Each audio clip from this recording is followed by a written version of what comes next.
अस्सलाम वालेकुम। मेरा नाम डॉक्टर तलहा है। मैं बाय प्रोफेशन न्यूरोलॉजिस्ट हूँ और रावलपिंडी पाकिस्तान में प्रैक्टिस करता हूँ। बहुत अरसे से कई हमारे इस चैनल के व्यूअर्स ने ये कमेंट्स दिए कि हेमी फेशियल स्पैज़म के बारे में कोई वीडियो होनी चाहिए। तो आज फाइनली वो डे है कि हम हेमी फेशियल स्पैज़म के बारे में बात करेंगे। अगर आप या आपके किसी प्यारे को हेमी फेशियल स्पैज़म की बीमारी लाहक है तो ये वीडियो आपके लिए इंशाल्लाह बहुत इन्फॉर्मेटिव होगी और हो सकता है कि कोई आपको बेहतर राह दिखाने में मददगार साबित हो। तो stick on with us till the end. Hemifacial spasm जैसे इस बीमारी का नाम है, ये आधे चेहरे के खिंचाव और उसके किसी वक्त अटैक होने और किसी वक्त नॉर्मल होने को कहते हैं। यानी चेहरे के पट्टे, जैसे मैंने ये एक्शन किया हुआ आंख बंद और चेहरा खिंच जाना, किसी किसी वक्त होता है और किसी वक्त रिलैक्स हो जाता है। इसको हम हेमी फेशियल स्पैज़म कहते हैं। कुछ पेशेंट्स के अंदर ये खिंचाव बड़ा मुख्तसर होता है और ट्विचिंग की तरह आता है, यानी खिंच गया फिर रिलैक्स, खिंच गया फिर रिलैक्स, और कुछ में कई सेकंड्स के लिए ये खिंच जाता है और काफ़ी ज़्यादा उनके लिए तकलीफ दे तो मैं नहीं कहूँगा, काफ़ी ज़्यादा उनके लिए शर्मिंदगी का बायस हो जाता है। दर्द इस बीमारी का हिस्सा नहीं है, लेकिन क्योंकि ये मरीज़ अपने चेहरे के खिंचाव को कंट्रोल नहीं कर सकते हैं तो ये इनके लिए काफ़ी शर्मिंदगी का, डिप्रेशन का, एंग्जाइटी का सबब बन जाता है, ख़ासकर ख़वातीन में। और उसके अलावा तकलीफ़, दर्द इसका हिस्सा नहीं है और कंट्रोल नहीं कर सकते हैं, इस वजह से हम इनको इनवॉलंटरी मूवमेंट्स कहते हैं। अगर आँख का जो खिंचाव है या बंद होना है बहुत ज़्यादा हो जाए तो इसकी वजह से एक साइड की ब्लाइंडनेस भी हो सकती है, यानी नज़र, क्योंकि पलक खुली हुई नहीं होगी तो वो बंद होने की वजह से नज़र उस साइड की बहुत मुश्किल हो सकती है। ये बीमारी अक्सर बहुत अरसे तक चलती है, इससे पहले कि लोग डॉक्टर से मदद सीख करें, क्योंकि उनको कोई इससे तकलीफ़ वगैरह नहीं हो रही होती। और कुछ अरसे के बाद जब ये ठीक नहीं होती फिर वो डॉक्टर के पास जाते हैं और डॉक्टर साहब इसका मुआयना करते हैं। ज़्यादातर लोगों में ये बीमारी वन साइडेड होती है, यानी एक ही साइड का खिंचाव हो रहा होता है। बहुत कम, तकरीबन 2.5% लोग ऐसे होते हैं जिनके अंदर दोनों साइड पे इकट्ठे ये बीमारी रूनुमा होती है, और मेजॉरिटी लोग वन साइड के ऊपर ये सिम्टम्स दिखाते हैं।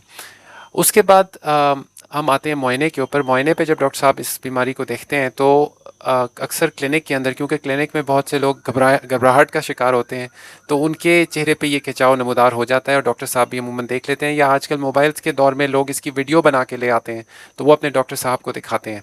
अक्सर घबराहट या एंग्जाइटी की सिचुएशन में, या अगर आप किसी सोशल गैदरिंग के अंदर हों, तो उससे भी ये जो खिंचाव या ये हेमी फेशियल स्पैज़म है ये वाज़े हो जाता है, नमूदार हो जाता है, और पेशेंट्स इसकी वजह से शर्मिंदा होते हैं।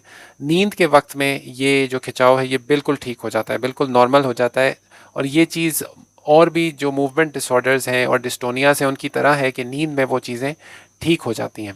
उसके अलावा बाकी मुआयना मरीज़ का नॉर्मल होता है। बाजू और टांग में नॉर्मल ताकत होती है जो कि इसको बाकी बीमारियों से सेपरेट करती है। अच्छा, लकवे से ये इस तरह मुख्तलिफ होता है कि लकवे में तो वीकनेस होती है और चेहरा एक साइड पर ढलक जाता है और आंख बंद नहीं हो रही होती, जबकि इस बीमारी में ओवर एक्टिविटी होती है कि चेहरे का खिंचाव होता है एक्स्ट्रा, और पलक और आंख जो है वो बंद बंद, अटैक जिस वक्त वो खिंचाव या अटैक होता है उस वक्त ऐसा होता है। तो ये लकवे से मुख्तलिफ है और एक न्यूरोलॉजिस्ट आसानी से लकवे और हेमी फेशियल स्पैज़म को अलग अलग कर सकता है, डिफ्रेंशिएट कर सकता है। मुआयने के बाद आते हैं अब इसके इन्वेस्टिगेशंस और एवेल्यूएशन के ऊपर कि किस तरह डॉक्टर साहब कोई टेस्ट करा के मुख्तलिफ तरह की जो है ना इन्वेस्टिगेशंस करके इस बीमारी को कंफर्म कर सकते हैं। अमूमन MRI ब्रेन का किया जाता है इस बीमारी में, ये तसल्ली करने को कि जो और वजूहात हो सकती हैं इस तरह का खिंचाव की, वो तो नहीं है। जैसे कोई खुदा न खास्ता ट्यूमर इस नस का, जो सातवीं नस होती है, फेशियल नर्व जिसे हम कहते हैं, अगर उसका ट्यूमर हो तो उससे भी ऐसा हो सकता है। अगर कोई रगों का गुच्छा इस नस के करीब से गुजर रहा हो जहाँ से ये दिमाग से निकलती है नस, उसकी वजह से भी हेमी फेशियल स्पैज़म हो सकता है। अगर दिमाग के अंदर जो एरिया ब्रेन स्टेम कहलाता है वहाँ पे कोई ज़ख़म हो, जैसे कि डीमाइलिनेटिंग डिजीज़ या मल्टीपल स्क्लेरोसिस एक बीमारी होती है, उसकी वजह से भी ऐसा खिंचाव वाज़े हो सकता है। फिर कुछ पेशेंट्स के अंदर पहले अगर बेल्स पाल्सी हुई हो तो उसकी वजह से भी बाद में इस तरह का खिंचाव नमूदार हो सकता है। तो MRI जो है ना वो और चीज़ों को रूल आउट करने में या और चीज़ों को साइड पे करने में मददगार साबित हो सकता है। कोई ब्लड टेस्ट वगैरह कराने का हेमी फेशियल स्पैज़म में ख़ास फ़ायदा नहीं है, अनलेस कि आपके डॉक्टर साहब कोई और जैसे किडनी फंक्शन वगैरह देखना चाह रहे हैं। और उसके बाद फिर आते हैं ट्रीटमेंट के ऊपर। ट्रीटमेंट में अब पूरी दुनिया में ये जो एक दवा है बोटॉक्स के नाम से, वो हेमी फेशियल स्पैज़म के लिए स्टैंडर्ड फॉर्म ऑफ ट्रीटमेंट है। जिस एरिया में पट्ठों का ज़्यादा खिंचाव हो रहा होता है वहाँ पे बोटॉक्स इंजेक्ट किया जाता है और उससे उन पट्ठों को कमज़ोर किया जाता है वक्ती तौर पर। बोटॉक्स का असर जो है वो 3 से 6 माह तक रहता है, तो वो पट्ठे कमज़ोर रहते हैं इस दौरान। और ये इंजेक्शंस कोई आम जो नर्सिंग स्टाफ या कोई जनरल डॉक्टर नहीं लगा सकते हैं, सिर्फ वही डॉक्टर्स लगा सकते हैं जो कि اس بیماری کے لیے بوٹاکس انجیکشنز میں ٹرینڈ ہو اور ان کو پتہ ہو کہ ایگزیکٹلی کس جگہ پر لگانا ہے، کس مسل میں لگانا ہے، کتنی ڈوز لگانی ہے، کتنی بڑی نیڈل ہونی چاہیے، اور سو آن اینڈ سو فورتھ. یعنی اس کے لیے کچھ نہ کچھ مہارت چاہیے جو کہ ہر آدمی کے پاس، ہر ڈاکٹر کے پاس نہیں ہوتی ہے. اسی وجہ سے بہت کم ایسے نیورولوجسٹ ہوتے ہیں جو کہ اس بیماری کے لیے بوٹاکس انجیکشن لگانے کے اندر ٹرینڈ ہو.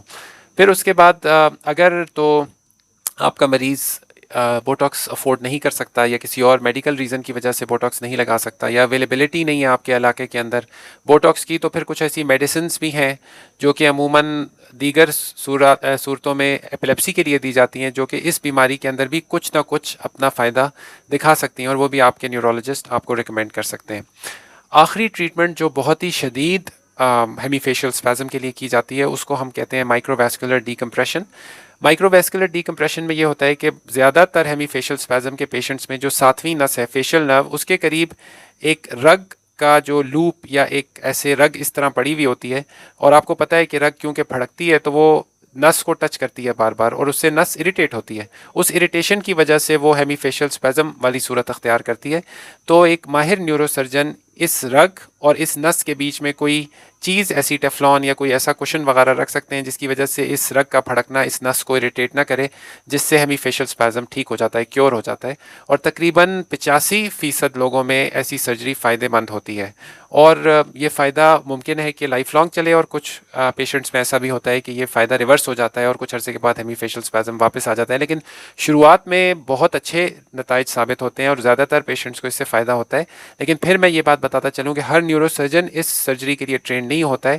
یہ ضروری ہے کہ آپ تحقیق کریں کہ آپ جس نیورو سرجن سے ایسا آپریشن اگر تو کرانے جا رہے ہیں تو وہ اس کا ماہر ہے یا نہیں ہے.